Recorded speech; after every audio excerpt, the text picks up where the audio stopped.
देखा तो अपने मुंह से मुंह लगाया और अपने गालों में जैसे कलश मारा तो कुछ साथ तो भगवान के जो मुख में प्रवेश कर गई और कुछ साथ उसकी जो है उनके वस्त्रों पे जो है कपड़ों पर ढुल गई। तो यह देख करके ब्रह्मा विष्णु जो ब्रह्मा जी और इंद्र आदि देवता है वो मोहित हो गए, भ्रम में पड़ गए। तो ऐसे ही मोहित हो जाते हैं। अब यहाँ तेजो वाली बताम यथा जैसे तेज में जल का भ्रम हो जाता है उसी प्रकार से तेज में अग्नि में जल का भ्रम होता है और जल में थल का भ्रम होता है और थल में जो जल का भ्रम होता है। ऐसे ही भगवान श्री कृष्ण के अंदर कहीं त्रिगुणी जो माया है उनका भ्रम मात्र है, सतोगुण रजोगुण तमोगुण का कहीं कोई स्थान नहीं है और वह तो निर्गुण है। अब यहाँ पर हम देखते हैं कि जैसे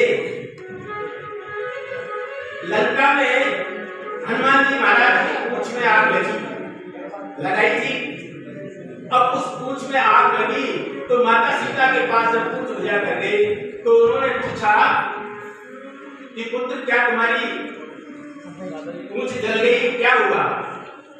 तो हनुमान जी महाराज ने कहा माता इसमें तो आपका वास है, ये कैसे हो सकता है? तो अग्नि में जल का वास अर्थात ठंडक थी, चंदन की तरह ठंडक हो गई वो अग्नि। और दूसरा जल में थल का एक उदाहरण बहुत सुंदर यहाँ पर उदाहरण दिया गया है कि एक समय एक महाजन हुआ करते थे, अपना एक जहाज लेकर जा रहे थे तो जहाज में से जैसे डगमगाने लगा तो उनको ऐसा लगा मानो ये जहाज डूबने वाला है। तो उनका जो मालिक था तो मालिक ने उस जहाज को उसमें सोचा कि समुद्र देवता नाराज हो गए हैं। अब समुद्र देवता नाराज हो गए हैं तो ये बलि चाहते हैं।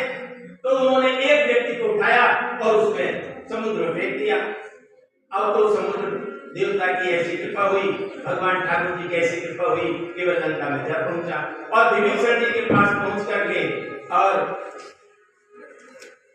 विभीषण जी के पास पहुंचा तो उन्होंने मानव रूप में जब उनको देखा तो बड़ा स्वागत किया, बड़ा सत्कार किया। अब स्वागत सत्कार करके और जो है बड़े जो है अच्छा भोजन करवाया, वस्त्र पहनाया। अब यहाँ पर उन्होंने सोच लिया कि निश्चित रूप से यह मेरी बलि दी जाएगी।